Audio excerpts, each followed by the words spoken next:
नमस्कार. आज आपण पायाभूत चाचणी इयत्ता 5वी गणित या विषयाची चाचणी प्रश्नपत्रिका सोडवून पाहणार आहोत. पहिल्या पानावर या ठिकाणी प्रात्यक्षिक आणि तोंडी प्रश्नासाठी काही प्रश्न दिलेले आहेत. एकूण गुण 10 आहेत. चला तर मग आपण पुढचे प्रश्न पाहूया. प्रश्न 3. खाली दिलेली उदाहरणे सोडव. एकूण गुण 7 आहेत.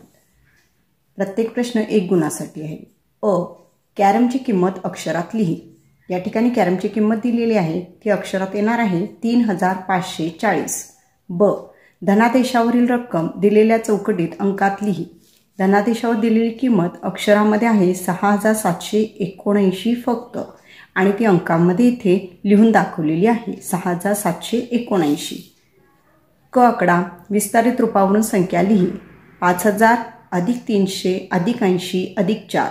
या ठिकाणी 4 एकक आहे, 8 हा दशक आहे, 3 शतक आहे आणि 5000 आहे. त्यामुळे संख्या तयार होईल 5384. आकडा बेरीज कर. आपण दिलेले उदाहरण शतक दशक एकक या स्वरूपात इथे लिहून घेतलेले आहे. चला तर मग बेरीज करूया. 572 अधिक 157. 2 अधिक 7 9. 7 अधिक 5 12. 1202 हातचे गेले 1. 5 अधिक 1 6 आणि हातचा 1 मिळवला की येथे होईल बेरीज 729. वजाबाकी कर. 649 मधून 280 वजा करायचे आहे. 9 मधून 0 गेले 9 राहतील. 4 मधून 8 वजा होत नाहीत. आपण या ठिकाणी शतकाकडून 1 उसना घेतलेला आहे. 1 शतक म्हणजेच 10 दशक. या ठिकाणी 14 दशक आपल्याला मिळालेले आहेत. 14 मधून 8 गेले 6 राहिले. 5 मधून 2 गेले 3 उरतात. 369 असे बेरजेचे उत्तर येईल. आकडा गुणाकार कर. 367 गुणिले 5. 5 सत्ते 35. 35 5 हातचे गेले 3. 5 सक 30 आणि 3 33 हातचे गेले 3. 5 त्रिक 15 अधिक 3 18. 1835 असे या ठिकाणी उत्तर येईल. भागाकार कर. 629ला 3 ने भागायचे आहे. प्रथम आपण 3च्या पाड्यामध्ये 6 ही संख्या असल्यामुळे 2चा भाग लावूया. 3 दोन्ही 6. 6तून 6 गेले 0 राहिले. पुढचा अंक उतरून घेतला 2. पण या ठिकाणी भाग हा शून्याचा लागणार आहे. 2 मधून 0 गेले 2. पुढील अंक उतरून घेतलेला आहे 9. संख्या झाली 29. 3च्या पाड्यात 29 पेक्षा छोटी संख्या आहे 27. 3 9 27. अशा पद्धतीने बाकी 2 उरेल आणि भागाकार 209 येईल. प्रश्न 4. खाली दिलेली उदाहरणे सोडव. एकूण गुण 9 आहेत. विषम संख्येभोवती रिंगण कर. या ठिकाणी 47 ही विषम संख्या आहे. एका ग्रंथालयात मराठी भाषा साहित्याची पुस्तके दिलेली आहेत आणि इतर भाषेची पुस्तके दिलेली आहेत. तर दोन्ही मिळून किती पुस्तके विचारलेली आहेत. मिळून म्हणजेच बेरीज 9835 ही मराठी भाषेची पुस्तके आहेत आणि इतर भाषेची पुस्तके आहेत 4305. चला तर बेरीज करूया. 5 आणि 5 10. 10शी 0 हातच्या गेला 1. 1 आणि 3 4. 8 अधिक 3 11. 11शी 1 हातचे गेले 1. 1 अधिक 9 10. 10 आणि 4 14. म्हणजेच दोन्ही मिळून 14140 पुस्तके आहेत. आकडा 465 व 179 या संख्यांच्या मदतीने वजाबाकीचे शाब्दिक उदाहरण तयार कर व सोडव. या ठिकाणी स्वतः एक शाब्दिक उदाहरण वजाबाकीचे तयार करायचे आहेत आणि नंतर ते सोडवायचे आहे. उदाहरण अशा पद्धतीने तुम्ही कोणतेही तयार करू शकता.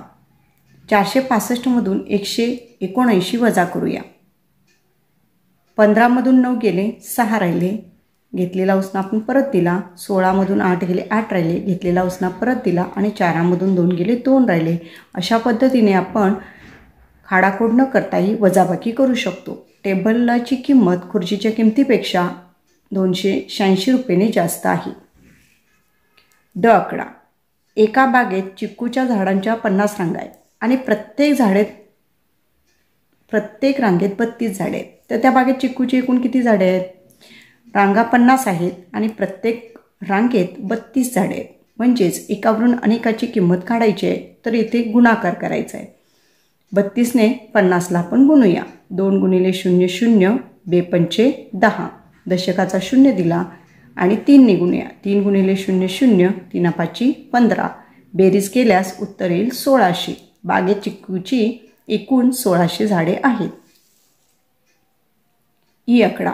एका पेनाची किंमत 7 रुपये आहे, तर 100 रुपयांमध्ये किती पेन विकत घेता येतील आणि किती रुपये शिल्लक राहतील. या ठिकाणी एका पेनाची किंमत दिलेली आहे आणि एकूण रुपये दिलेले आहेत, म्हणजेच अनेकावरून एकाची किंमत आपल्याला काढायची आहे. येथे भागाकार करावा लागेल. 100ला 7ने भागूया. 10पेक्षा 7च्या पाड्यात संख्या छोटी मिळते आपल्याला, त्यामुळे आपण 1चा भाग लावलेला आहे. 7 एके 7. 10मधून 7 गेले, 3 राहिले. पुढील अंक उतरून घेतला 0. संख्या झाली 30.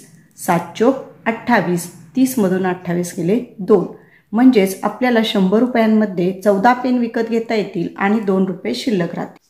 प्रश्न 5. खाली दिलेली उदाहरणे सोडव. एकूण गुण 7. अ. खालील टोप्यांच्या समूहाच्या पाव, अर्धा, पाऊण भागात किती टोप्या येतील ते लिहायचे आहे. प्रथम आपण टोप्या मोजल्या तर एकूण टोप्या आहेत 16. 1/4 टोप्या म्हणजेच 16चा पावभाग. 16चा पावभाग म्हणजेच 16ला 4ने भागायचे. उत्तर येणार आहे 4. 1/2 टोप्या म्हणजेच निम्म्या टोप्या. 16चे निम्मे आहे 8. 3/4 टोप्या म्हणजे पाऊण टोप्या. अर्धा अधिक पावभाग 8 आणि 4 12 म्हणजेच पाऊण टोप्या म्हणजे 12. दिलेला अपूर्णांक आकृत्यांमध्ये रंगवून दाखव. 2.25. 2.25 म्हणजेच 2 पूर्ण आणि पाऊण या ठिकाणी रंगवून दाखवलेला आहे. क. खालील चौकटीत बरोबर, पेक्षा मोठे आणि पेक्षा लहान यापैकी योग्य चिन्ह कर. एक आकडा. 1/5 1/3. जेव्हा दोन्ही अपूर्णांकांचा अंश समान असतो तेव्हा ज्याचा छेद लहान तो अपूर्णांक मोठा असतो. या ठिकाणी 5पेक्षा 3 लहान आहे, म्हणजेच 1/3 हा अपूर्णांक मोठा आहे. 1/2 आणि 1/4 साठी तोच नियम लागू होईल. 4पेक्षा 2 लहान आहे, म्हणजेच 1/2 हा अपूर्णांक मोठा येतो. प्रश्न 6. खाली दिलेली उदाहरणे सोडव. गोविंदाने त्याच्या आमराईतील विकलेल्या आंब्याचा चित्ररूप आलेख खाली दर्शवला आहे. त्यावरून पुढील प्रश्नांची उत्तरे लिही. प्रमाण.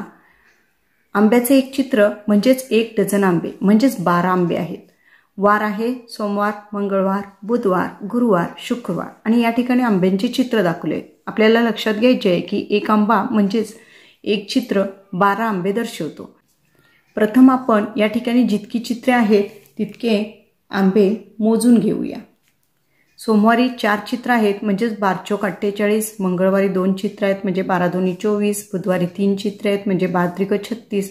गुरुवारी 5 चित्र आहेत म्हणजे 60 आणि शुक्रवारी 2 चित्र आहेत म्हणजे 24 आंबे.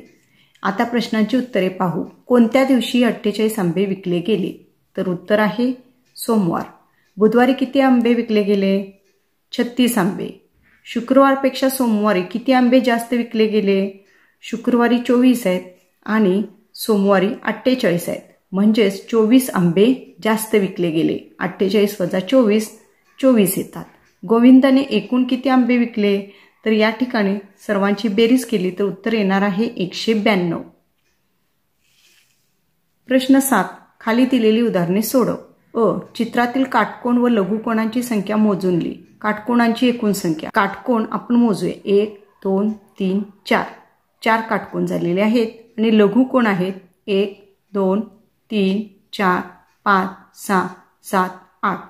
लक्षात ठेवायचे आहे 90 अंशाचा कोन म्हणजेच काटकोन आणि 90 अंशापेक्षा लहान असणाऱ्या कोणांना लघुकोन म्हणतात. ब. पुढीलपैकी ज्या रुमालाची परिमिती 56 सेमी येईल त्या रुमालाचा पर्याय क्रमांक चौकटीत लिही. परिमिती म्हणजे चारी बाजूंची बेरीज आणि चौकोन या ठिकाणी जो दाखवलेला आहे तो चौरस आहे म्हणजे चारी बाजू समान. 14 14 14 14 14 चोक 56 या ठिकाणी पर्याय क्रमांक येणार आहे 3. क. खाली दिलेल्या वर्तुळात सर्वात मोठी जीवा काढ. सर्वात मोठी जीवा म्हणजेच व्यास इथे काढून दाखवलेला आहे. PQ ही सर्वात मोठी जीवा आणि वर्तुळाचा व्यास आहे. प्रश्न 8. खाली दिलेली उदाहरणे सोडव. मधुने फळ विक्रेत्याकडून 27 ऑक्टोबर पासून 2 नोव्हेंबरपर्यंत प्रतिदिन 30 रुपयांची द्राक्षे विकत घेतली, तर तिने द्राक्षांसाठी एकूण किती रुपये खर्च केले? द्राक्षे विकत घेतलेले एकूण दिवस आपण मोजायचे आहेत. 27 ऑक्टोबर पासून 2 नोव्हेंबरपर्यंत एकूण दिवस येतात 7. प्रतिदिन द्राक्षांसाठी झालेला खर्च आहे 30 आणि द्राक्षांसाठी झालेले एकूण खर्च काढण्यासाठी गुणाकार क्रिया केली. 7 त्रिक 21 आणि वरचा 0 दिला 210 रुपये. ब 2 लिटरचे दुधाचे भांडे भरण्यासाठी खालीलपैकी प्रत्येक माप किती वेळा घ्यावे लागेल ते लिही. गुण 2. 100 मिलीचे पहिले माप आहे आणि 2 लिटरमध्ये 100 मिलीची किती मापे बसतात? तर 2 लिटर म्हणजेच 2000 मिली होतात आणि 2000 मिलीला आपण 100 भागले तर 20 मापे येतात. 500 मिली हे दुसरे माप आहे आणि 2 लिटरमध्ये 500 मिलीची किती मापे बसतात? 2 लिटर म्हणजे 2000 मिली म्हणजेच 500 मिलीचे त्याच्यामध्ये 4 मापे बसतील. क तळेगाव ते वडगाव हे अंतर 5 किलोमीटर आहे. त्यापैकी फातिमाने 3000 मीटर प्रवास सायकलने केला, उरलेला प्रवास पायी केला. तर किती मीटर प्रवास तिने पायी केला? 5 किलोमीटर म्हणजेच 3000 अधिक 2000 म्हणजेच 5 किलोमीटर होतात. यामधले 3000 तिने सायकलने प्रवास केलेला आहे, तर उरलेले जे 2000 मीटर आहेत ते तिने पायी प्रवास केलेला आहे. उत्तर येणार आहे 2000 मीटर. प्रश्न 9. कोणता तुकडा फरशीच्या आकृती बंधात बसेल? आपल्याला फरशीच्या आकृतीचं निरीक्षण करायचं आहे. या ठिकाणी राहिलेला जो तुकडा आहे तो आपल्याला 2 पर्यायामध्ये दिसून येतो. उत्तर येणार आहे पर्याय क्रमांक 2. धन्यवाद.